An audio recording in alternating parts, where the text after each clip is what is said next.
Godwin John ministries வழங்கும் தினம் ஒரு சத்திய வார்த்தை. இந்த ஆடியோ நிகழ்ச்சிக்கு உங்களை அன்புடன் வரவேற்கிறோம்.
பிரியமானவர்களே, இயேசு கிறிஸ்துவின் திருநாமத்தினாலே வாழ்த்துக்கள்.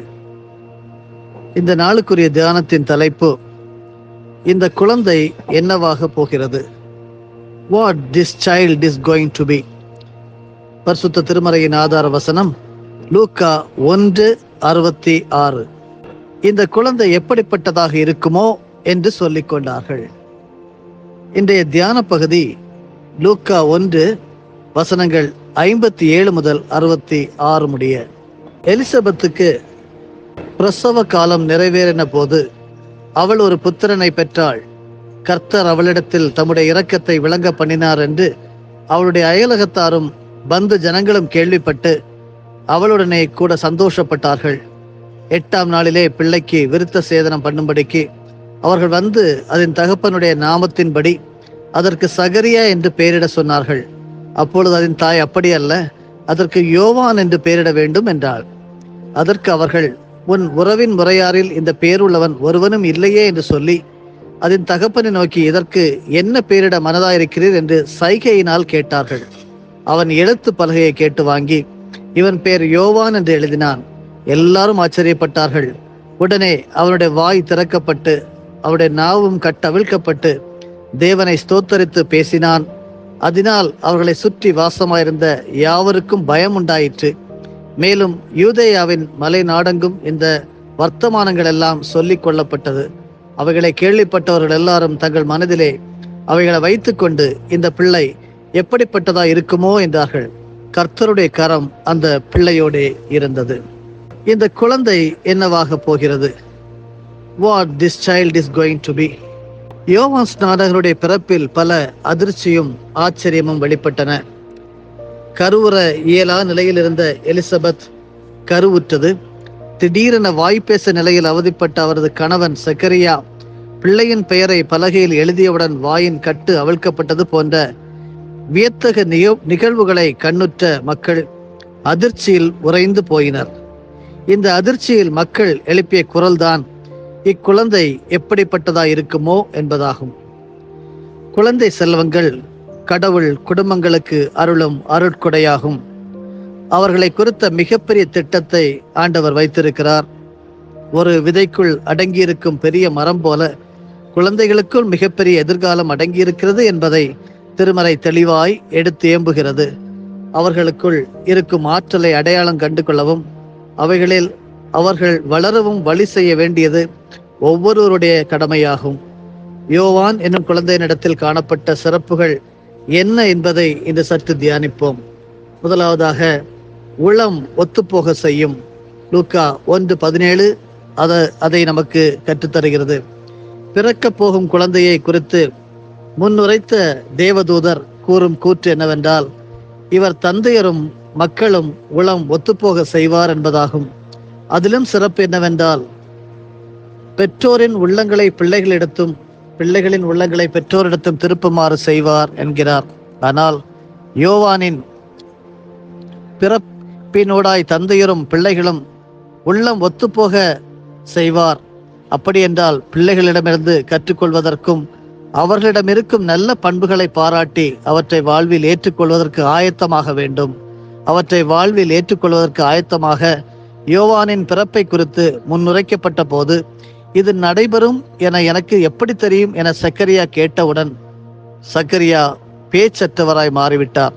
லூக்கா 1:18 முதல் 20 வரை நமக்கு கற்றுத்தருகிறது. ஆனால் பிள்ளைக்கு பெயரிடும் நேரத்தில் குடும்பத்தவர் பலர் பெயர்களை கூறிய போதும் எலிசபெத்து தனது கணவரின் மனதிலிருந்த யோவான் என்ற பெயரை முன்கூட்டியே அறிவித்தார்.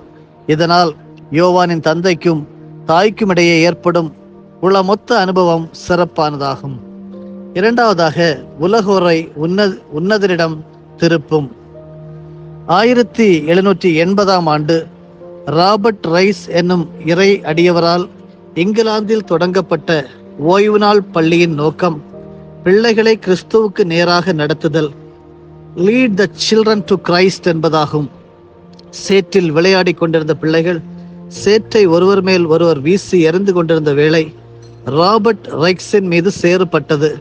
அமைதியாக சென்ற அந்த இறையடியவர், ஒருவன் குற்றவாளி ஆவதற்கு முன் சிறு பிள்ளையா இருக்கும் போதே அவனுக்கு நல்வழி காட்டுவது சிறப்பு என சிந்திக்கலானார். அதன் விளைவே இன்று நாம் நம்முடைய குழந்தைகளை அனுப்பக்கூடிய சண்டே ஸ்கூல், ஓய்வு நாள் பள்ளி என்பதாகும். உன்னதரின் பாதையில் சிறுவர்களை நடத்த விளைந்தார். இங்கிலாந்தில் தொடங்கப்பட்ட இந்த இயக்கம் இன்று அகில உலகம் முழுவதும் வியாபித்திருக்கிறது. சிறுவர்களை மையமாக கொண்டு தொடங்கப்பட்ட இந்த ஓய்வு நாள் பள்ளி பெற்றோர், ஆசிரியர், பெரியோர் என அனைவரையும் உள்ளடக்கி கிறிஸ்துவுக்கு நேராக வழி நடத்துகிறது. இன்று நாம் கற்கின்ற இடங்களிலும் கடமை ஆற்றுகின்ற இடங்களிலும் பலரை இயேசு கிறிஸ்துவின் அண்டை நடத்துகின்ற கருவிகளாக நீங்களும் நானும் செயல்பட அழைக்கப்படுகின்றோம். இன்றைய சூழலில் கிறிஸ்துவண்டை அனைவரையும் வழிநடத்த வாழும் சாட்சிகளாக வாழ வேண்டும். அருமையானவர்களே, வார்த்தையால் கிறிஸ்துவண்டை நடத்துவதை விட வாழ்வினூடாய் கிறிஸ்துவுக்கு நேராய் நடத்துவதே சிறப்பானதாகும். இதனை தான் அப்போஸ்தலனாகிய பவுல் தீமோத்தேயுக்கு கூறும்போது, பேச்சு, நடத்தை, அன்பு, நம்பிக்கை, தூய்மை ஆகியவற்றில் நீ விசுவாசிகளுக்கு முன் மாதிரியாய் விளங்கு என்று 1 தீமோத்தேயு 4:12 கூறுகிறார். பக்தர் ஒருவர் தமது பாடல் வரிகளில், இயேசுவை வாழ்க்கையில் காட்டுங்களே, பேச்சில் அல்ல செயலில் நல்ல இயேசு வாழ்வோராய் காட்டுங்களே என்று குறிப்பிடுகின்றார். மூன்றாவதாக, உன்னதரின் ஆற்றலை வெளிப்படுத்தும். லூக்கா 1:17 யோவான் எனும் குழந்தை எலியாவின் உள்ள பாங்கையும் வல்லமையும் உடையவராய் அவருக்கு முன் செல்வார் என்று தீர்க்கதரிசி முன்னுரைக்கிறார். தீர்க்கதரிசி எலியாவின் ஆற்றல் குறித்த செய்திகளை திருமறை தெளிவாக எடுத்து ஏம்புகிறது. தனி ஒருவராய் நின்று யாவே தான் வாழும் கடவுள் என்று நிரூபித்தார். நாபோத் என்ற குடியானவரை அநியாயமாய் கொன்று போட்ட ஆகாப் அரசரிடம் மிக தெளிவாய் அறிவித்தார். இஸ்ரேலரிடையே கலகம் மூட்டுகிறவன் நான் அல்ல, நீயும் உன் தந்தையும் வீட்டார்தான். இத்தகைய ஆற்றலை தம் மகத்தே யோவானும் கொண்டிருப்பார் என முன் அறிவிக்கப்பட்டுள்ளது. இதற்கேற்றார் போல் தம்மிடம் திருமுழுக்கு பெற வருவோரின் பாவங்களை சுட்டிக்காட்டி மனம் மாறுங்கள் என்று அழைப்பு விடுத்தார். அநியாய வாழ்வுக்கு எதிராய், பதுக்குதலுக்கு எதிராய், கையூட்டு பெறுவதற்கு எதிராய் அவருடைய பணி இருந்தது. அருமையானவர்களே, அது மட்டுமல்லாமல் மரணம் வரினும் தனது பணியை உண்மையாய் யோவான் ஸ்நானகர் நிறைவேற்றினார். அரசரிடம் இருந்த தவறான உறவை, அநீதியான வாழ்வை கண்டித்ததால் அவர் கொலை செய்யப்பட்டார். மத்தேயு 14ஆம் அதிகாரம் முதல் 12 வசனங்களையும் வாசித்து பார்த்தீர்களானால் அது நமக்கு தெளிவாக நமக்கு எடுத்து உரைக்கிறது. வாழ்வு என்பது இறைவனால் தரப்பட்டிருக்கும் அற்புதமான ஒரு அனுபவம். அதை இறைவனே தந்திருக்கிறார் என்பதாலேயே திருப்பாடகர் சங்கீதங்களிலே என் வாழ்வின் ஒவ்வொரு கட்டமும் உம்மது கரத்தில் உள்ளது என்று குறிப்பிடுகிறார். சங்கீதம் 31:15. ஒவ்வொருவருடைய வாழ்வுக்கும் ஒரு நோக்கம் உண்டு என்பதை மறந்து போகக்கூடாது. இதை கேட்டுக்கொண்டிருக்கிற உங்களுக்கும் ஒரு நோக்கம் உண்டு. ஆண்டவர் உங்களை இந்த உலகத்தில் படைத்திருப்பார், ஆனால் நிச்சயமாக இறை நோக்கம் அவர் நிரூபிக்கும் வரை உங்களை கைவிட மாட்டார். இறை ஆற்றலை பெற்று நீதியை வெளிப்படுத்தி ஆண்டவரின் திருவிருப்பை நிறைவேற்றி வாழ வேண்டும். இறை ஆற்றலை தன்னகத்தை கொண்டு வாழும் பிள்ளைகள் ஒரு தேர்வை எதிர்கொள்ள துணிவற்று தவறான முடிவை எடுப்பதும், தொடர்பு சாதனங்களில் மூழ்கி ஆக்கப்பூர்வமான செயல்களை புறக்கணிப்பதும், கட்டுப்பாடற்ற வாழ்வு வாழ எண்ணுவதும், சுய புத்தியில் சாய்ந்து இறைவனை சாராது வாழ்வதும் மிகவும் அபத்தமான செயல்களாகும். இன்று கடவுள் விரும்பும் பாத்திரங்களாய் வரையப்பட சில கடினமான பயிற்சிகள் கட்டாயமாகும். யோவான் ஸ்நானகன் ஆண்டவருடைய பணிக்காய் பக்குவப்படுத்தப்படும் போது அவரது குடியிருப்பு ஒரு பாலை நிலம், அவரது உணவு வெட்டுக்கிளி, காட்டுத்தேன், அவரது ஆடை ஒட்டக மயிர். மத்தேயு 3:4 இதனை நமக்கு கற்றுத்தருகிறது.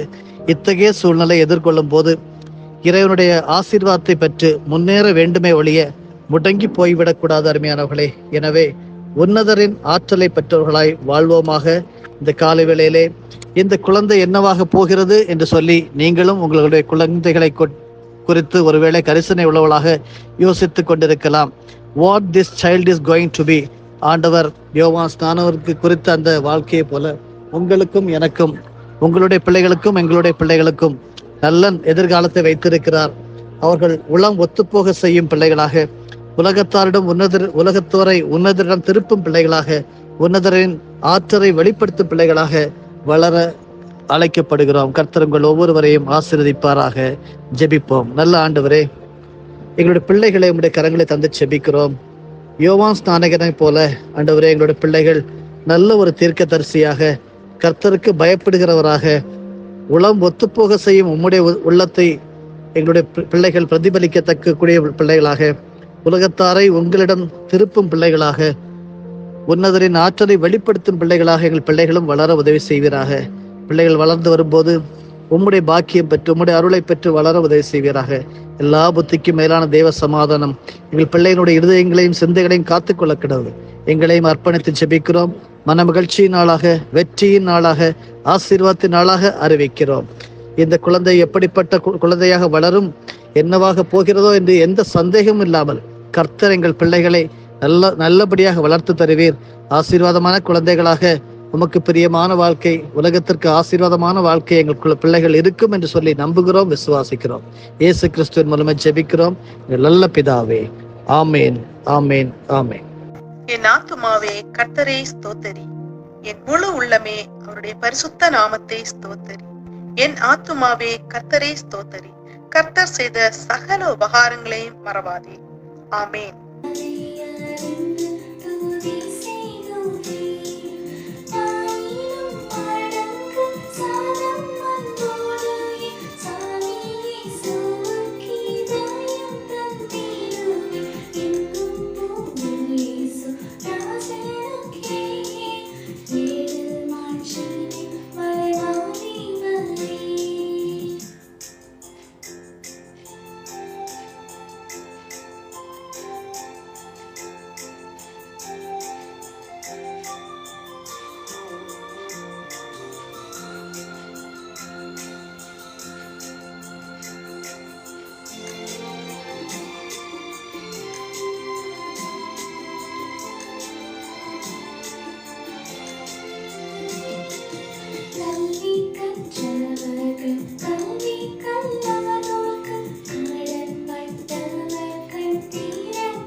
நம்முடைய ஆண்டவராகிய இயேசு கிறிஸ்துவின் மூலமாக உங்களை நாங்கள் மனமாற ஆசீர்வதிக்கிறோம்.